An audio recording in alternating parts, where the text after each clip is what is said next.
Tonight we're taking up the third stage of spiritual unfoldment.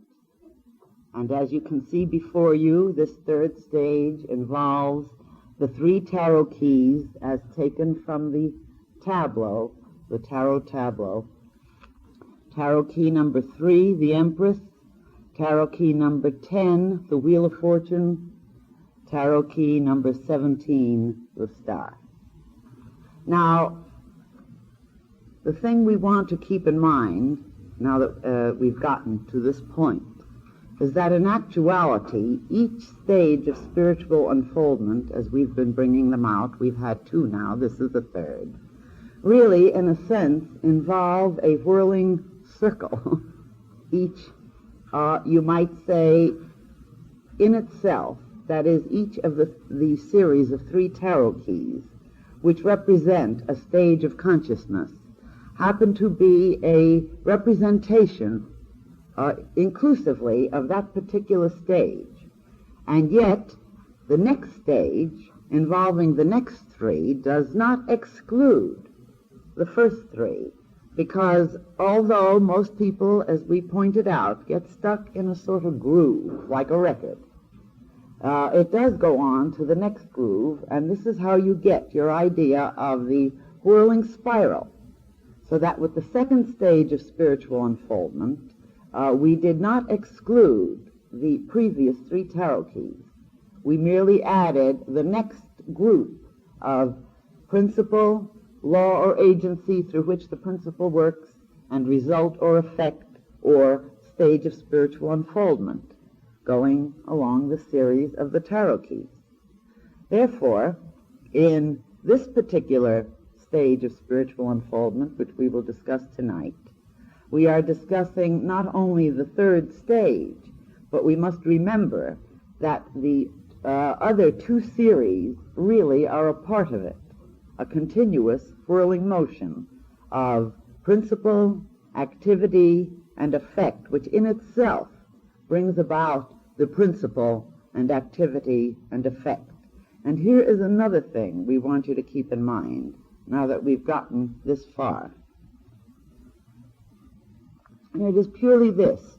On the whole, you've been accustomed to thinking of stage of spiritual unfoldment more in terms of the fact that, for instance, tarot key 15 represents the first stage period for anybody or everybody or totally. And that tarot key number 16, which was the end result of the second series, represents the second stage. And you may have wondered, well, I wonder which stage I'm in. Surely I'm not still in the first stage.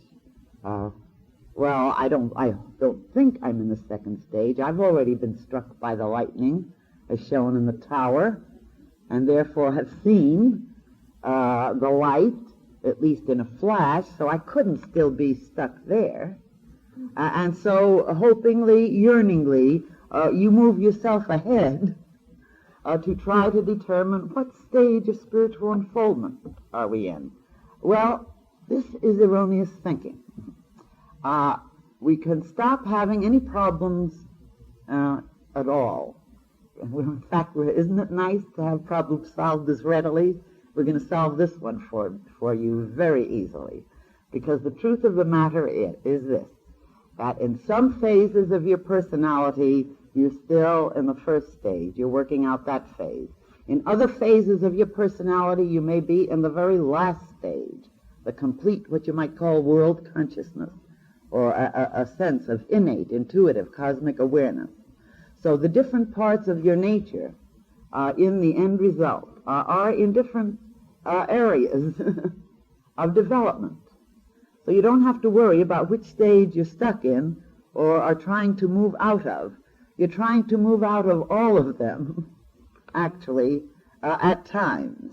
And it's true, of course, we have periods or we have cycles where one particular part of our personality or environment, which is the result of the personality, gets focused. There's a concentration. And then we say, woe is me, oh God, I've been studying for 10 years, 20 years, 40 years, and look at me. I mean, that seems to me I'm worse than when I started. Isn't there any growing? You know, and then, of course, we have many tears and depressions as a result of that idea, because we find in a specific situation that we're behaving less than infantile, as we all know.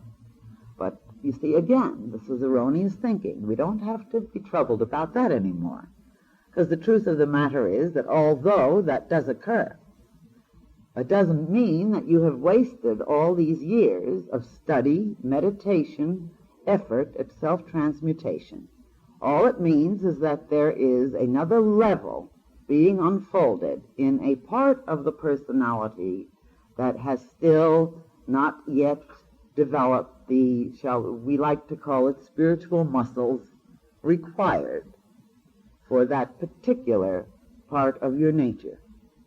And so, even when it seems to you that all the work you've done has come to naught, that hereafter, for instance, working on your love nature, let's say, and getting to forgive your enemies, let's say, and getting to feel that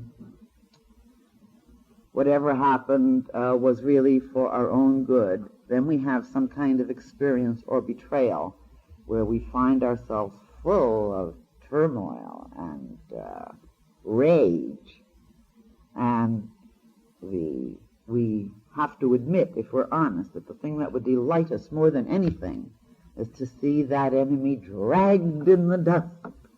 And then suddenly we become upset with ourselves and say, what's the matter with me? That's not the spiritual attitude. And so you see, we throw ourselves into a conflict. Well, of course it's not really the spiritual attitude. At the same time, there are parts of the personality which are going to crack under certain conditions. And this cracking does not mean that we've fallen backwards, as long as we're continuing to try to work out our stages of unfoldment, to transmute the areas of our personality, to become aware of that in us which needs illuminating, and to develop the ability to control and direct the powers as they are awakening in us. The fact that we stumble or fall or have moments or periods where we find certain of these surges of even perhaps a desire to get even with somebody, or if we wouldn't have the courage to do that, we wish somebody else would get even with them for us. At least. But the whole point, of course, that we're making is that inevitably we're going to have periods where we're going to behave and react in ways that disappoint us because of the work we've been doing with ourselves. And that when this happens, we must not start tearing ourselves to pieces, because this does not help the situation. It merely puts the attention, if we want to think of that first series for the first stage of spiritual development, it merely puts our attention on a part of the animal nature. Remember, key 8 with the lion being tamed, which brings about the devil. And we are intensifying that instead of just recognizing that since we're not completely finished products, all right, so we have reacted that way. We just keep patiently as we can anyway, pulling our attention away and trying to put it on its opposite until the energy is drained away from that particular occurrence. And we will find it drains away far more rapidly, whereas, say, when we might have been in our teens or 20s, we might have spent hours and hours and days trying to think up the proper thing to do to get even with somebody or whatever. Say we've fallen from our pedestal recently because of something occurring. Well, we're not going to take that long because of all the work we've done, the perception we've done, the training we've done. we will find that we will very quickly, what took years and years, we'll manage to accomplish sometimes in weeks. Sometimes, if we're having a very rough time, it will take months. But most of the time, days, and very often just hours. It'll be that temporary, or even minutes. It varies. So remember, don't worry about what stage of unfoldment these stages represent for you. We repeat all of them. And we will have experiences from all 7 of the different stages or levels, depending on what we require at this time. And sometimes we will be having experiences that involve several at once. And of course that makes it very interesting. Our lives get so complex then that we sometimes decide we'd like a vacation, go off on the astral, and come back and start over without all so many irons in the fire at one time. That wouldn't work either. So we just might as well get busy again, use our sense of humor, and continue the grand adventure with the wonderful fool up there. Because each class, I want to remind you that whatever series we're studying, these are merely the principles, the activities, and the effects of the manifestation of that superconscious level of our being, of that which has come from the height to have this grand adventure through the valley in order to get to the next height. In other words, again, the whirling spiral going round and up and round and up. All right, now then, this third stage of spiritual unfoldment, representing Tarot Key 17, the star, Sadi, is a very beautiful representation when we compare it to what we've been looking at for the last 2 weeks. Because remember, last week, Tarot Key 16, the second stage, has this terrible storm, and these figures their hair standing on end and upside down, thrown out because of the lightning of God striking their tower. It's a terrible state of affairs. And then the one before that, the devil, I mean, what could be worse than the devil, Hell, but that's synonymous. So both of the symbolic representations, although they were unpretty, remember, we showed you that they have a side which has more than prettiness. It has beauty, because the devil is mirth and laughter is what we need to bring through from the beginning, through all these areas. And the lightning of God, when it strikes us, is really, if you remember, because of the pair of opposites involved in Tarot Key 16 called grace and sin. So it's really the grace of God. And of course, this doesn't mean that we're telling you to become a masochist, and every time the lightning strikes, like some women love to be struck by their husbands, because their husbands don't love them unless they have a few bruises to show at regular intervals. I mean, we're not recommending a masochistic attitude towards the Lord of the universe, because remember, we are the aspects of the Lord of the universe that are unfolding, and it is through the ability to perceive correctly that truth and revelation will come. And so this Tarot Key number 17, Kabbalistically, is assigned to the twin ideas of revelation and meditation. That's very specific in the function that has to do with this particular Tarot Key. And the Hebrew letter involved Kabbalistically, remember. Revelation and meditation. Now, of course, you notice the revelation involves what? This figure is nude. In other words, it stands revealed. And what is this figure? Well, this figure is Mother Nature. You see her in Tarot Key number 3 there as the Empress, which we will discuss in a moment. First, I want you to familiarize yourself with this result before we go over to the principle that's involved with this particular result. All right, now, another meaning then is truth, because something that's revealed is what? That is the truthful thing. Therefore, it has to do with what? Reality. And remember, the devil had to do with unreality, illusion. And the lightning had to do with knocking you out of your prisons. And so here you have this beautiful result, which is the revelation or reality. And remember, this comes in various degrees.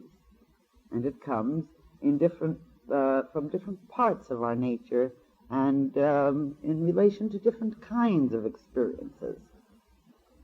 Each its own series, more or less. So, Kabbalistically also, this Hebrew letter is assigned to the idea of the object, which we call the fishhook.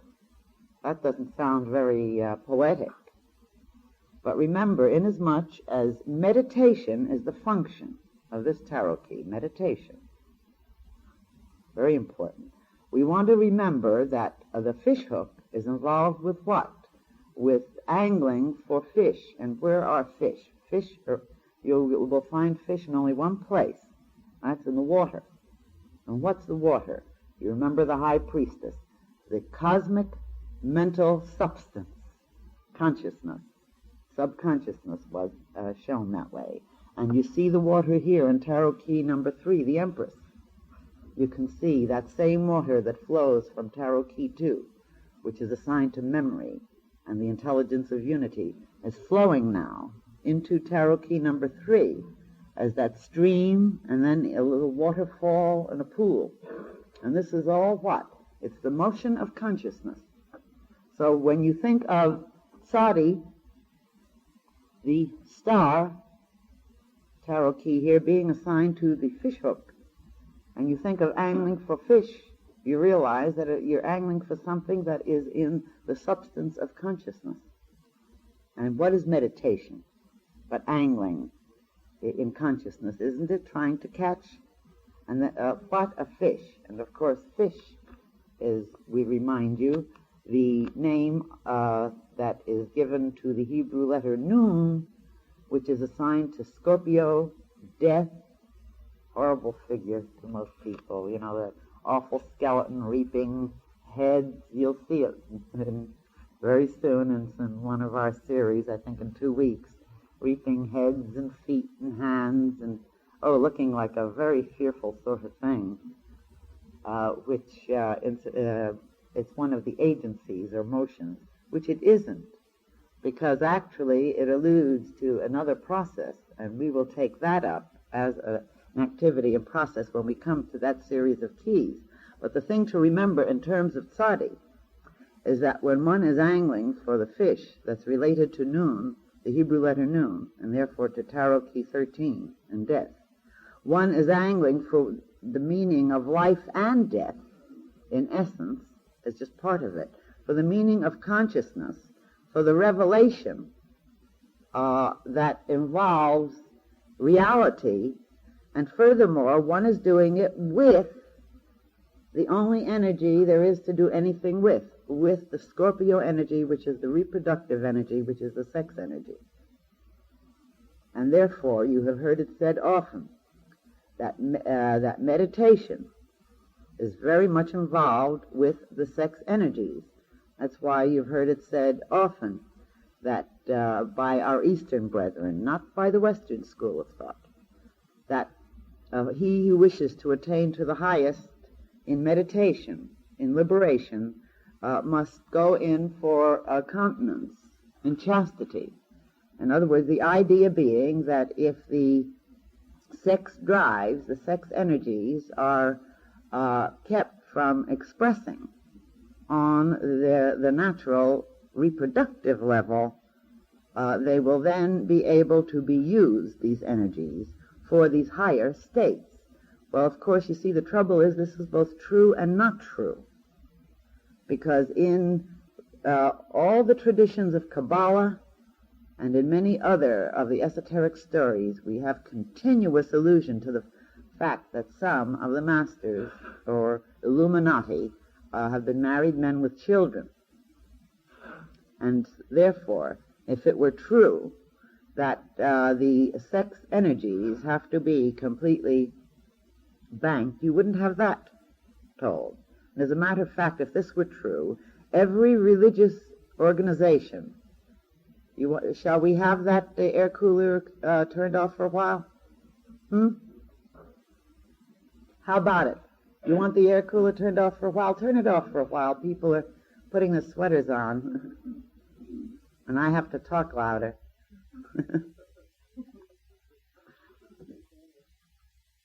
Well, why didn't you say so before? I always object to the air cooler being on when I talk, but I was afraid that you'd object to it not being on.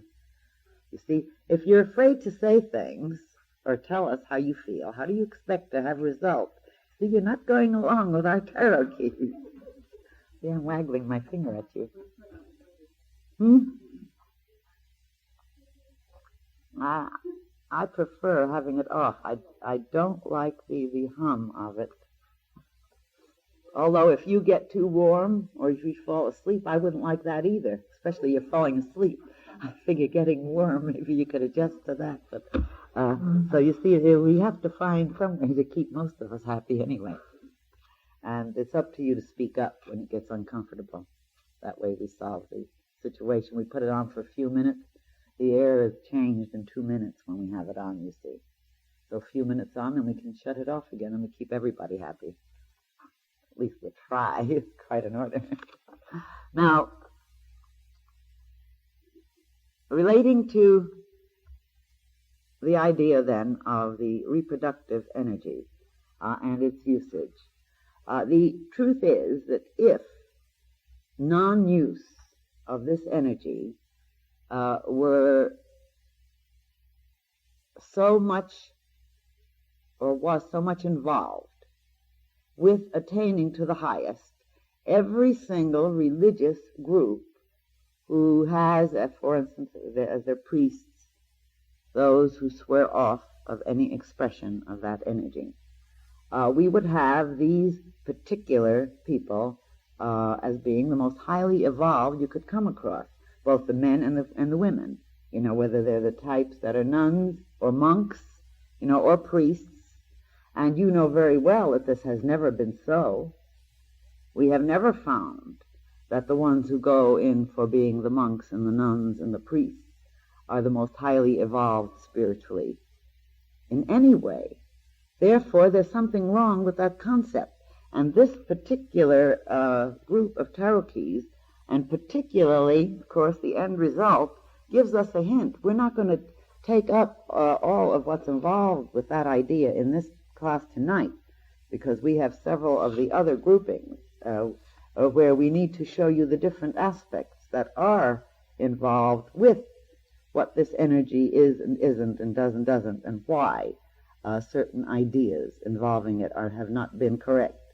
But in actuality, you see, those who repress, just plain repress this energy, usually develop a very unwholesome and unhealthy subconsciousness.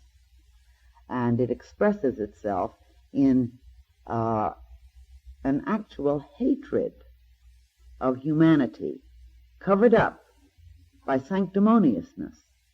And I think many of you have come across that very often.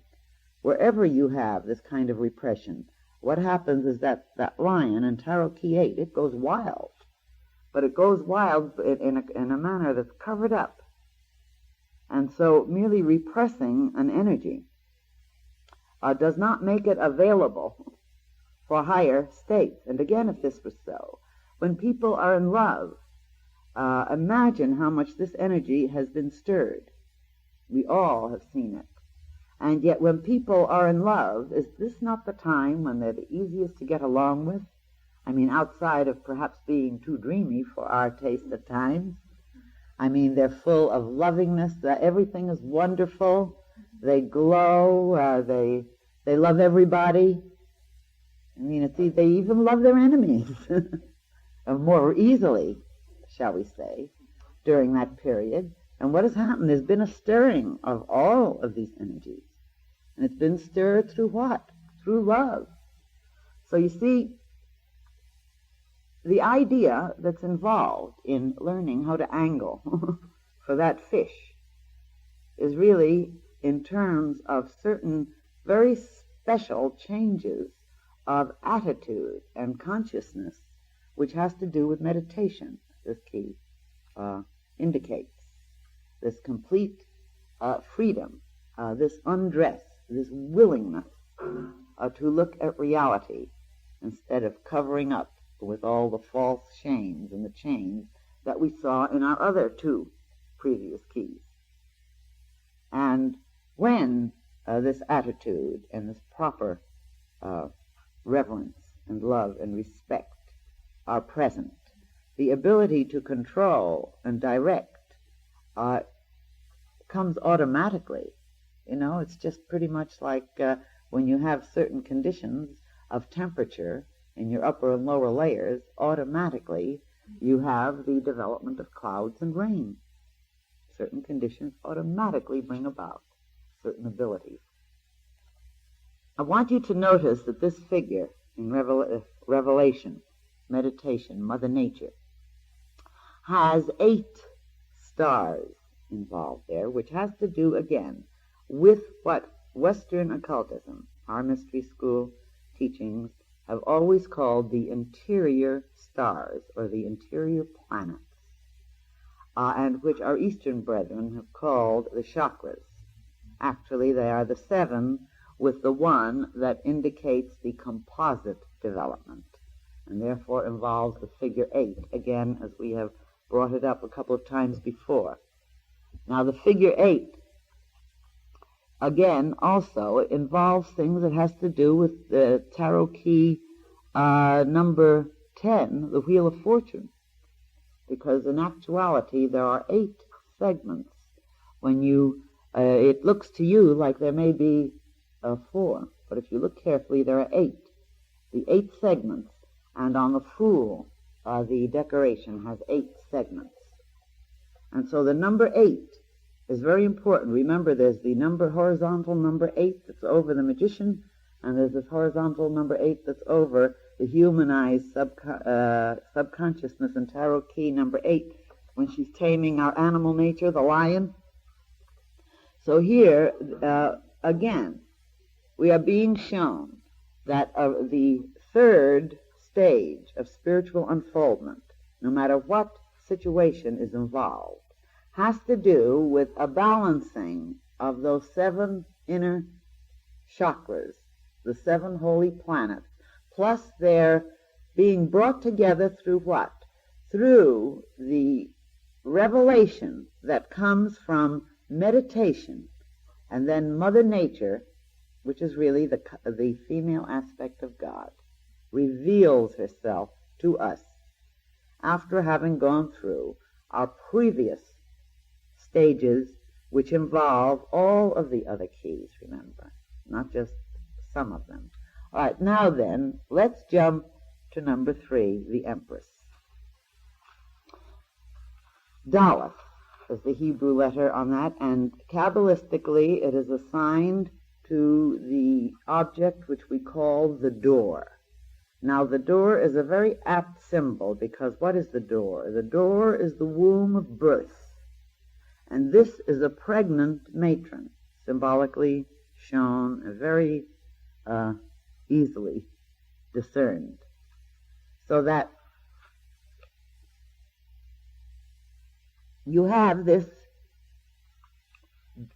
idea of the door, which is really the womb of birth. But what is that involving? Again, this Hebrew letter, and therefore the whole key, Kabbalistically, are involved with what is called the Luminous Intelligence. Now, luminous. This is rather interesting.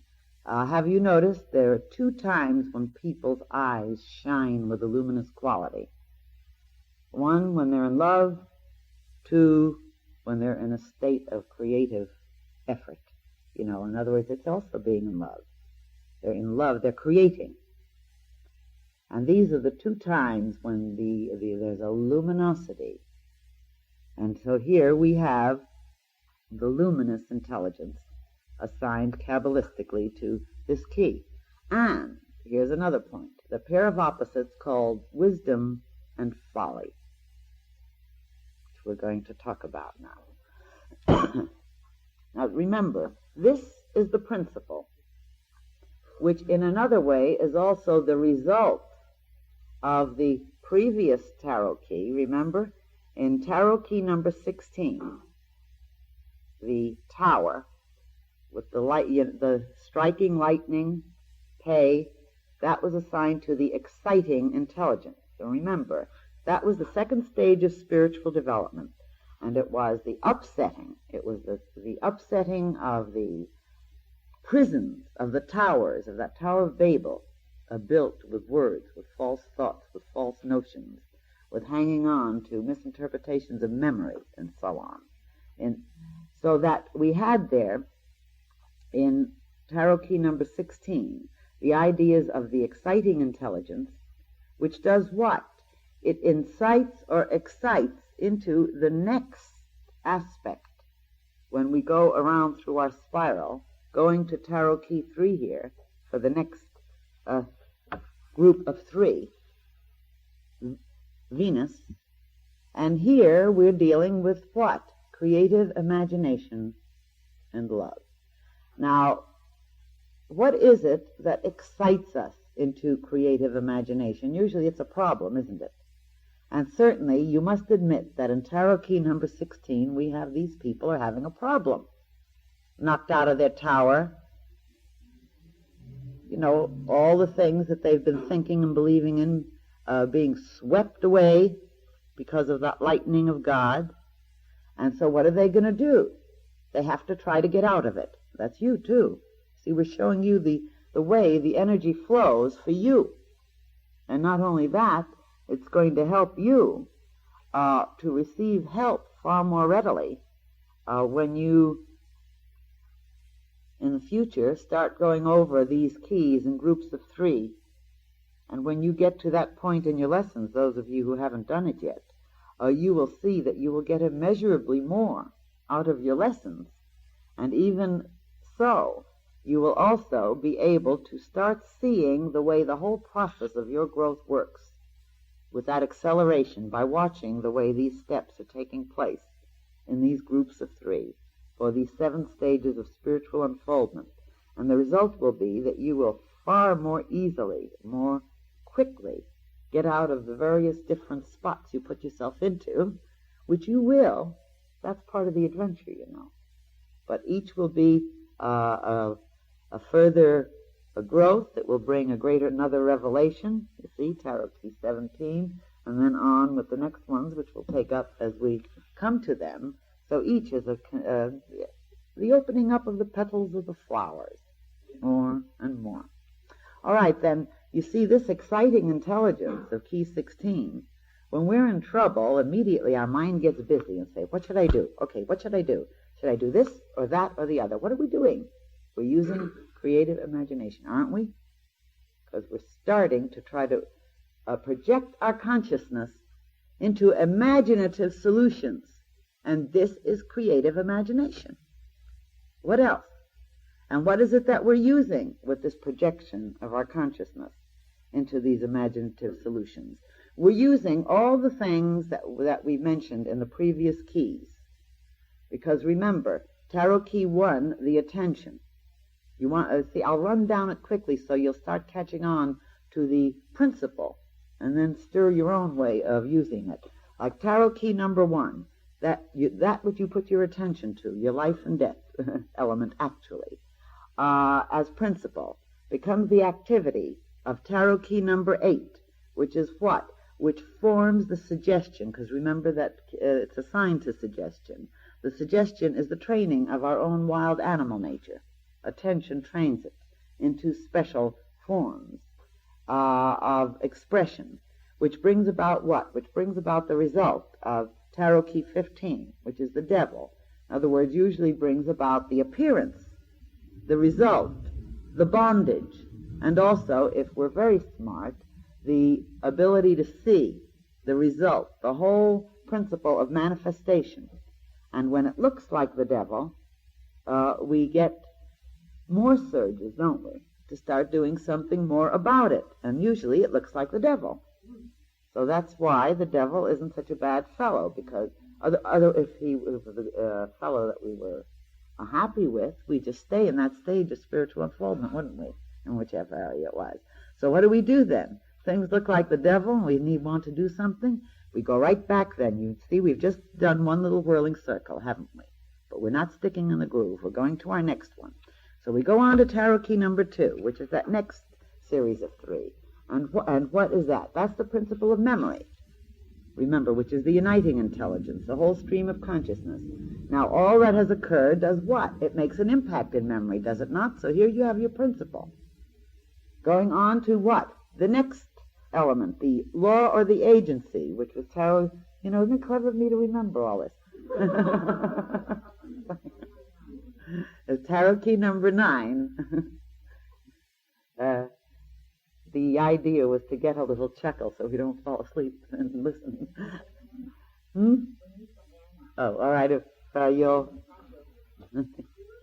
I sometimes deliberately say something outrageous, the chuckle wakes you up, and then we can go on, and then we all have better digestion as a result of laughing, don't you think? So as we said, we have here then the memory when we've gone down that second row, which does what? It's our memory which brings about our response to life, and that comes to tarot key number 9, which is assigned to response and the sense of touch, remember? And it is our memory content that gives us this sense of touch with all beings, with all life, with all experience. And that sense of touch and that contact then brings about what? Brings about certain ideas, opinions, attitudes, which develop in us what? Those little isolated towers. Tarot key number 16. And therefore we're stuck on a tower until the grace of God, with grace and sin involved in a pair of opposites, shoots us out with this bolt of lightning. And this becomes the exciting intelligence, which brings us on. Now we're on to our third level. Do you see now how to work it? Whirling, whirling. All right. So now, with tarot key number 3, the Empress, assigned to creative imagination, what do we do then when we're in this state of disturbance? When that which we've been banking on, we've been putting all our security on this false, into this false tower of key 16. And we've been knocked out of it, whether it's banking on money or banking on people because of bad perception or poor discrimination, which has not yet developed, whatever it is. We're shaken up and we're in trouble. And this excites our creative imagination to hunt for the solutions. And so our creative imagination will hunt for whatever the solution is that's in terms of our development of that series of experiences according to our development evolutionary-wise for that particular series. That's why it's called what? Wisdom and folly, you see. Because if we're still determined to remain in all of the states of ignorance, to hang on to yesterday, to hang on to that which we should have outgrown, to hang on to bigotry, to prejudice, to isolation, well, whatever our creative imagination we use to try to get out of our trouble, it's going to be something that's going to put us, wisdom and folly, it's going to be folly, isn't it? And it's going to get us into more trouble. Which is good, because otherwise how are we going to finally grow and find out? Pretty much, we just give you a simple analogy on the physical plane. You take a baby, and you show the baby fire, light. And you say, don't touch, hot. Baby says to itself in its own way of saying, they want me to keep me from playing with that very beautiful light. I'm not going to be restrained. I don't believe them. So puts out its little finger and it touches the fire and it cries, ouch, it hurts. So you see the baby's ignorance or folly made it use, in other words, drove it into what? The motion of experience. Here you are with key 10, the wheel of fortune, which is what? It's the wheel we've been talking about, really. The wheel of life, the wheel of experience, which brings about the revelation. Because wouldn't you say the baby had a revelation after it put its finger in the fire? Really? Well, maybe not a pleasant one, but it serves a nice purpose. And we have these things that take place on the physical plane. We have them taking place on the emotional plane. We have them taking place on the mental plane. And we have them taking place on the spiritual plane. So you see, they take place on all planes and sometimes all at once, as we pointed out. Anyway, this wheel of fortune, Kabbalistically, I want you to have the Kabbalistic background. Then in the latter part of the class, we're going to go in for some of the ideas of love that's involved here, which I promised you I would talk about. Although I'm going to talk to you about love even more when we get to the 6th stage of spiritual unfoldment, and maybe all of them, for all I know. Anyway, the Hebrew letter on the Wheel of Fortune is called Kaf, and it is assigned to the idea of the hand in grasping. Now you see the Tarot Key 9, which was the previous agency or motion for the previous group of 3, that was also the hand, but it was the open hand for the sense of touch. This key is the hand gripped together like this, and I'm not giving you the communist salute. I'm anti-Bolshevik, but I'm trying to show you that when the hand is gripped like this in a fist, there's a whirling spiral right in the fist. Just look the thumb, from the forefinger and thumb. If you hold it like that, you'll see. That's a very interesting little aspect of this key. Now, what does it mean? The idea of the hand closed and held this way really is a symbolic representation or meaning that has to do with comprehension. When you comprehend something, you grasp it. So this has to do with comprehension. And remember what we told you about this motion that brought comprehension to the baby with the revelation of what fire will do after all. Therefore, the motion, the wheel of motion, brings about, that is the activity, that is the law or the agency, that develops the comprehension. And it is the degree or level of our comprehension which will bring about whatever revelation or result or meditation, which is going to be our next series. Because the thing you want to remember at this point, in case I forget to tell you, I better tell you now, that it is your meditation that brings about every stage of your unfoldment. You are in meditation at all times. And therefore, when we're talking about this stage of spiritual unfoldment, we're not talking about something that happens once in a while, or the time when you sit down for half an hour to do formal meditation in order to open up certain chakras, which is something you better be doing when you're instructed so to do, or you'll make me a little sad that you're not using the time and the privileges of the methods we have to try to achieve what we can. But you see, we are in meditation at all times, because meditation is what? A meditation, remember, as we pointed out, is like an angling. It is, in a way, like consciousness is scanning. And your consciousness is always in a state of scanning, either your own subconscious content or somebody else's or your situation. And the kind of meditation you're in as a habitual thing has to do with everything that's gone on before, you see. And it will have to do with what goes on after, too. Because there is no such thing as separating any one from the other. They're an interrelated group of energies, even though we have to take them in sections.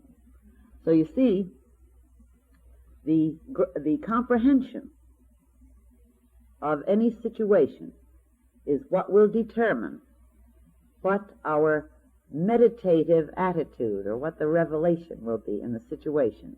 For example, if our comprehension of human nature is such that we know that nobody can be trusted. Because, a lot of people know this. And this is their comprehension. Therefore, this is the comprehension. People can't be trusted. What will the effect or result be? Of course, the principle behind it is your wisdom and folly. Don't overlook that. All right, so what will the result be? Because we're trying to show it to you in that area of the circle. The result will be, inevitably, since your grasp of your understanding of human consciousness is that no one can be trusted, you will be in a continuous state of receiving revelations of what a marvelous perception you've got. Marvelous, isn't it? Furthermore, you will be in a continuous meditative state, hunting for all the suspicious things to prove out why somebody should not be trusted. And so that will be going on with your consciousness. And you'll have a very high opinion of your comprehension and your perception, and you'll have a very low opinion of anyone who says, "Oh, I think people are wonderful, I love them." They will, this type of person, again, will go into the wisdom and folly aspect of the opposite of what love would be, because remember, Venus, the Empress, creative imagination, is an expression of love. How much love have you and haven't you? Of course, this doesn't mean that when you love, you trust people. It depends. Trust them for what, or in what, and where, and under what conditions. You see, you can't generalize the discernment of all these little elements and the differentiations is part of the evolution of our evolution, which makes us handle the substance of consciousness in this complex way. You see, the reason we are the miracles we are, maybe is because we have so many irons in the fire, because our consciousness is able to do this. And of course, we'll be wrong a good deal of the time in various areas because we have not yet developed the discernment. But as we work with the tarot keys, the point is this: the impact of this symbolism, as we make it a living part of our being, accelerates this whole process so that every experience becomes a growth experience in an ever-accelerated manner, and we stop getting stuck in the ruts of being in the one groove with that needle, and we keep going higher and higher on the spiral, and become, therefore, more and more open to the quick development from the first to the seventh stage of each series as it unfolds through our expanding and unfolding evolution. I've talked too long. It's time for us to have a 5-minute intermission. I will give you an announcement or two. First of all, I hope that you're all admiring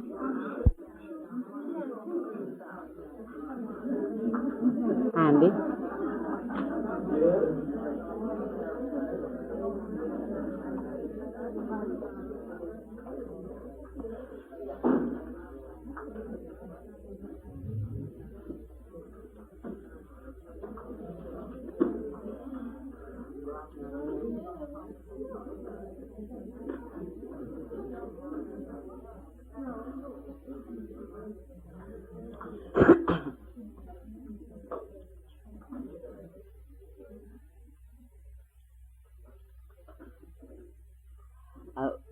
I didn't mention that the middle tarot key in this series, the 3, 10, and 17, the Wheel of Fortune, is also called the rewarding intelligence. The rewarding intelligence. And it also has a pair of opposites assigned to it. And the pair of opposites happens to be riches and poverty.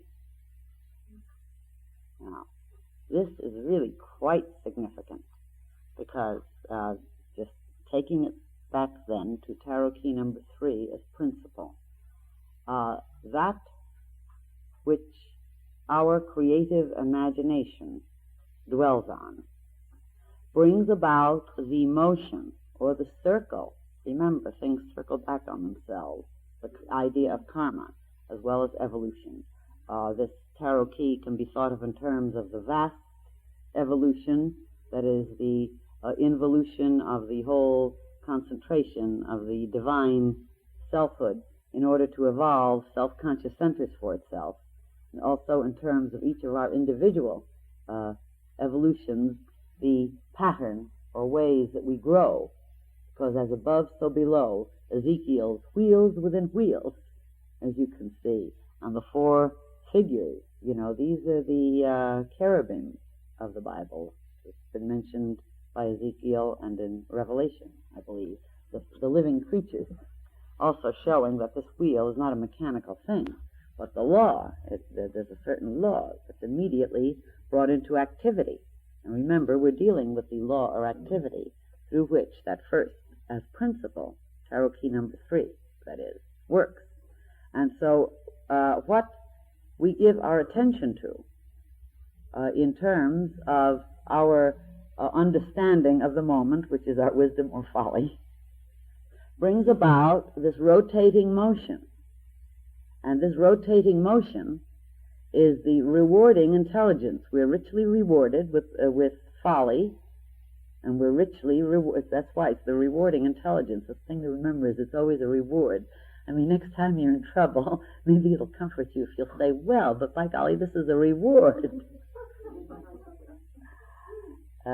Which it is in a sense, because it's the impact of an experience which is going to bring about extra perception, insight, understanding, and expansion of your consciousness, or whatever it appears to be at the moment. But laughter aside, and we shouldn't really put it aside, and it really belongs all over, in essence. The rewards are always there, and therefore we have a wealth of whatever the rewards are, or there is a poverty that is involved when we think of it in terms of wealth and poverty. And what would the poverty aspect be? To the degree that we lack creative imagination, to that degree do we have a poverty of the motion of life and therefore experience.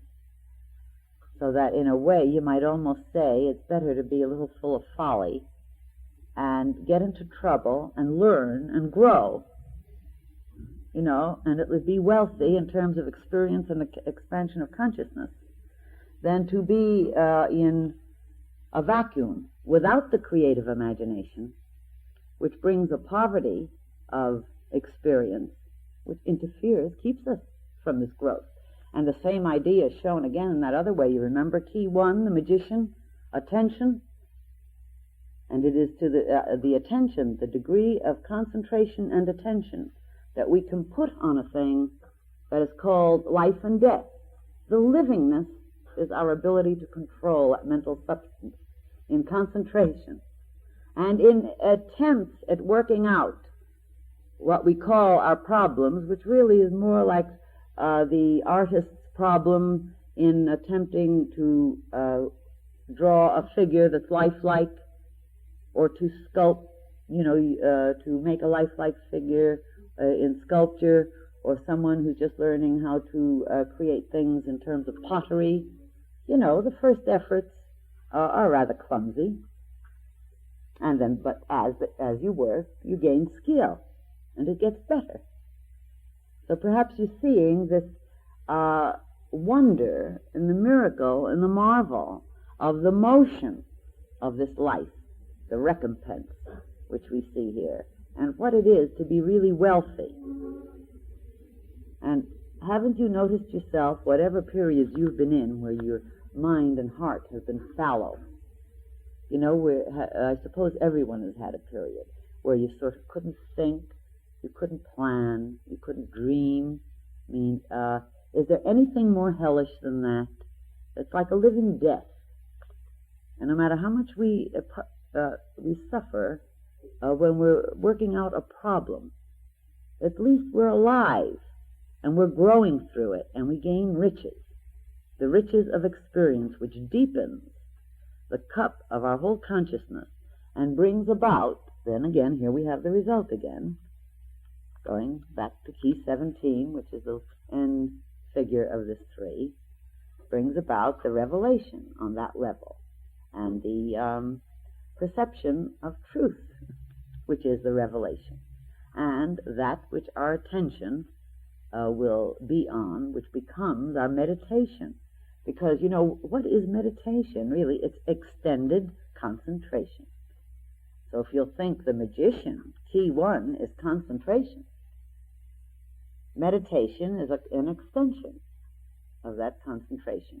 And when we go in for meditation, for spiritual experience, of course, we are then trying to use the mental substance for specific periods of time in order to open up buds within our own being to receive the revelations of the causal plane, or the spiritual level that has to do with the unity of all life.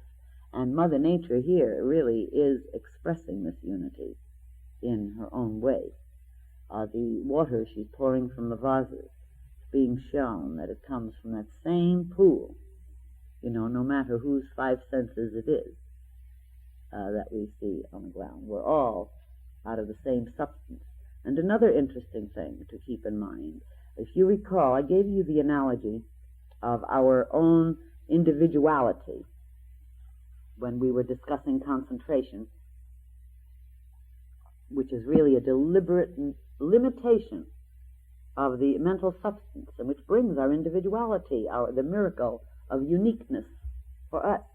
If you will recall, I compared it to a sort of little whirlpool in the sea. Well, you see the same idea of the whirlpool in the sea right there with Tarot Key 10, the Wheel of Fortune, in terms of the activity, because this is also giving you the idea of a whirling wheel, which is a whirlpool. And you see the idea again in Key 17 as a result, meditation. What is that? But a whirlpool brought about by what? By Mother Nature pouring the water from the vase, which she got out of that same pool to begin with. Where else could she get it? And so you have that development of the whirlpool, and the whirling motion is involved all over again with the whole motion of the evolution of consciousness, the spiral motion. And remember, the entire universe is really in the same kind of motion. And I have brought it up before. I like to bring it up again whenever we bring in this spiral motion idea. The fact that, just forgetting for the moment atoms, if we think of the moon revolving around our Earth, then our Earth with its sister planets, but don't think of the sister planets for the moment. Just think of the moon, which is revolving around our Earth. The Earth with its moon is revolving around the sun. Now the sun with its Earth and the planets too, which includes the moon, is revolving around a center in the Milky Way. Now it is also in motion. Now can you see all the wheels within wheels? They're all whirling motions going around. You see it on the physical plane. The whole creation of the outer universe is a reflection from the waters of consciousness. And we are that consciousness. You. You are the creator of the universe as an aspect of it, not as the total. I mean, your little whirlpool is the way that one creator creates. So back to our creative imagination, We're dealing with creation. The creative imagination is really very closely akin to love. As we can see, when a person goes into inspiration, whether it be in terms of a scientific investigation or let's put it in the field of art, like writing music or writing a poem or a story, when you get into a state of creative imagination, you're caught up, aren't you, in an ecstasy. You're caught up in a rapture. And isn't this like being in love? Love is being caught up in an ecstasy. It's being caught up in a rapture. And when we think of that and then think of it in terms of the whole universe, surely we should see that the entire universe must be involved with God being caught up in the rapture and ecstasy of love in the creation of its own centers of self-expression. And Mother Nature gives us a symbolic picture in one way, as well as the Wheel of Fortune gives it in another way. But the star, T17, shows this beauty, this utter beauty that's involved in the idea of love. Now, the Empress as love, that's tarot key number 3. When we think of it as the female or feminine aspect of the life power, and when we realize that the maternal instinct is perhaps one of the most beautiful that we can find, and incidentally, never forget, it isn't limited to human beings. You know what the maternal instinct is like in birds for its young, in animals for their young. Almost all creatures will sacrifice their own lives to protect their young, and they'll do it far more readily. Is it sad to say, or strange to say, than human beings will? When you study nature, Mother Nature, you discover something that is staggeringly significant. People say nature and it's a tooth and claw. Have they forgotten that in all nature you see this staggering drive of love and unity, which sacrifices itself at all times in order to bring about the growth of its young so that they can get into life and experience it. And where does that come from? From the one source, because there is only one source. Meditation, true meditation, shows that even the pouring of the water from the vase is showing that it all comes from the one source. Now the Empress, you notice she has her garden well planted. Things are growing. There's the fertility. This is because she's in a state of fertility due to the fact that she represents the love. Now, she doesn't represent only maternal love, because she's assigned to Venus. And, of course, some people think that Venus is very lacking in certain morals, this scandalous love affair she carries on with Mars, you know, in literature. But that is just part of the chuckle we need to develop in realizing how people interpret certain things. The thing to realize is this, basically, that love is love, and maternal love exists just as much in a man as it does in a woman. When the man is protective towards his wife, when the father is protective towards his child, or towards somebody that's helpless, is this any different than the mother's protectiveness towards her young? It's the same spirit. Love nurtures automatically. It doesn't have to reside in just one or the other of the sexes. It just happens that it's a little more difficult for the male to express this nurturing element in his nature in this society because of conditioning. He's got to get knocked out of that tower of our previous hierarchy most of the time.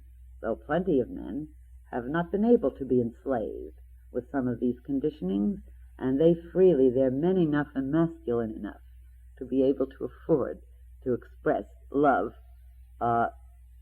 from all levels, including the nurturing level, which is natural to life. Now,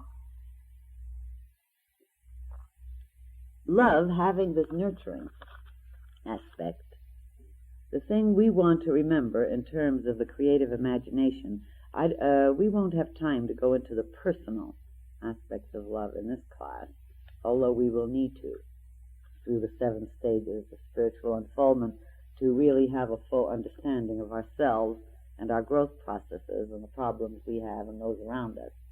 But in tonight's class, we just simply haven't got the time to go to the elements that involve so much of the personal responses to love in their various ways. But we do want to bring out this main factor, which is vital to the whole subject of this stage of spiritual unfoldment when we are talking about love. And it is basically this, that only through the act of love, and we're talking about love in terms of its principle, as shown here, can we even begin to hope that nature will unveil herself for us, that we will see reality in terms of both our own natures, that which we hide from ourselves about ourselves, that which we hide in terms of other people, the self-deceptions we go in for, which, after all, these are the opposite of revelation, aren't they? When we cannot look the other consciousness, we shouldn't say straight in the eye, because that brings us to the devil.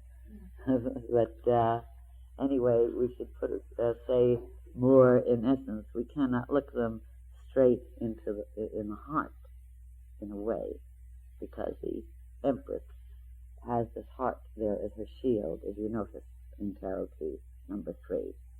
And the way to develop the ability, the real ability, to live in reality, in other words, the way to develop the ability to see what people are really like, to discern and handle situations, to be able to have our consciousness in a kind of meditation as a result of that, which will bring us into further types of unfoldment, is to recognize that in order to really love, in order to really, should we say, have wisdom, we have to get a very clear understanding of what love is and is not.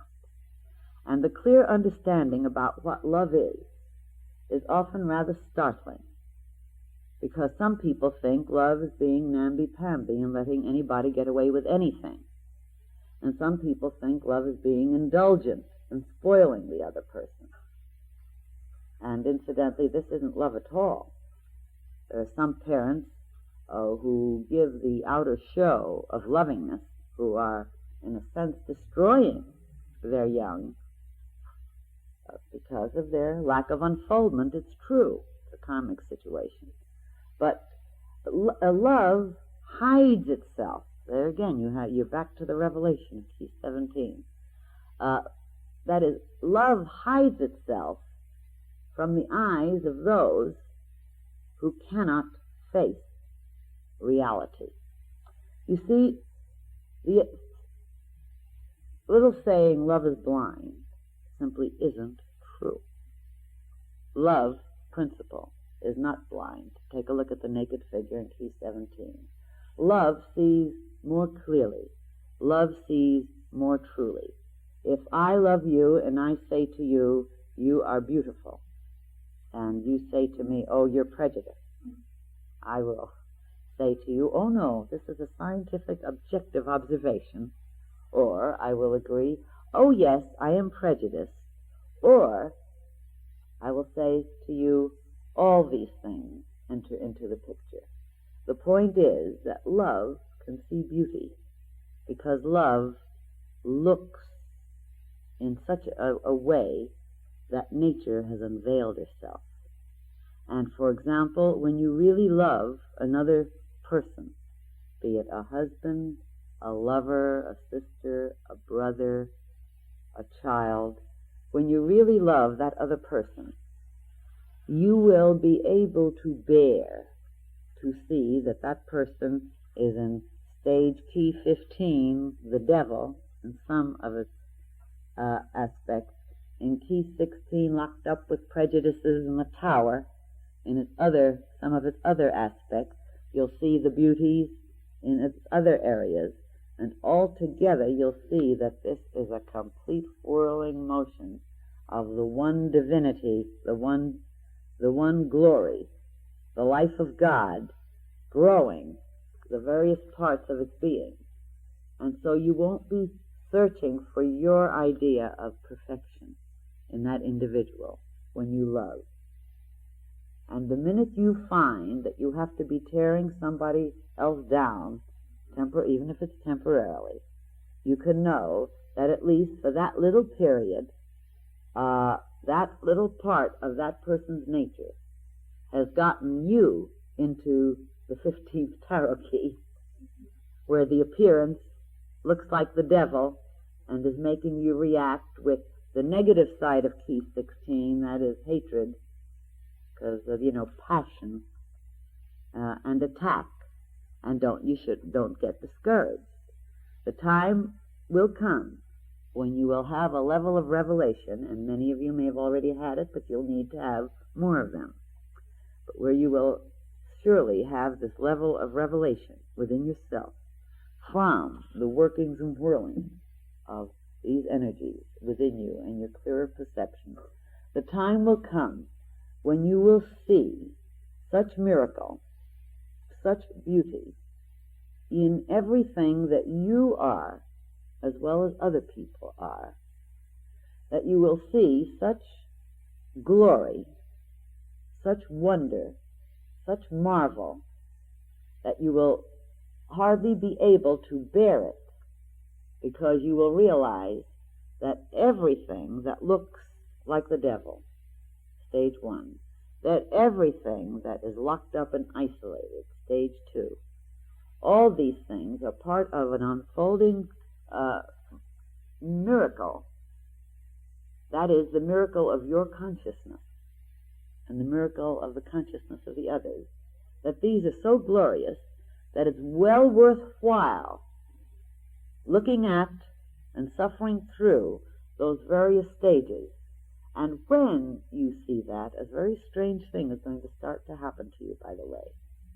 You're going to start whirling your wealth and poverty stream in the action, the agency, the law, in such a way that the whole electromagnetic attraction will be such that you will be living in what in essence will be like a different world. I know one person, let me say this much, I know one person who comes to talk to me every once in a while. He has many problems, he feels, and he does. If you feel you have them, you do. And the thing he says is, people, they are utterly irresponsible, you can't depend on them. Now here's the point. That's just one of the things he says. This man doesn't know how to keep an appointment on time. I've never known him to be on time. Furthermore, he breaks appointments all over the lot and then gives excuses. And yet he thinks of himself as being responsible and moans in his business that he cannot find people who are responsible. He said, you can't hire anybody who's responsible anymore. They're utterly irresponsible, and they steal. All right, now you see his whole attitude. He thinks of himself as being a loving individual, but his whole attitude is not loving towards people.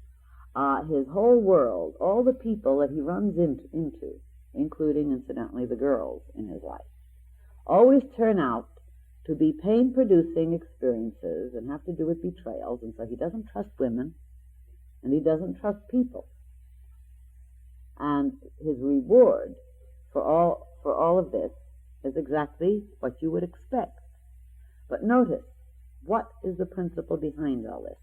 His folly, his inability to truly love has magnetically kept him in a whirling motion of the most extraordinary concentration of this kind of person. Now, don't make the mistake, when we bring this out, of deciding that somebody you meet who may be in a whirlpool of problems, that this automatically means that that person has the certain kind of characteristics we mentioned or any other.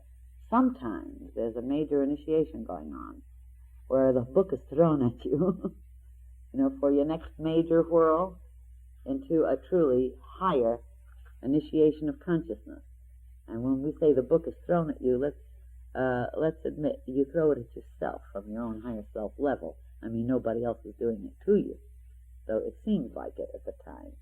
So we mustn't be hasty to judge when we run into situations where sometimes a person just seems to have nothing but problems in their immediate environment in terms of the kind of people that they meet or the kind of people they get, both commercially and personally.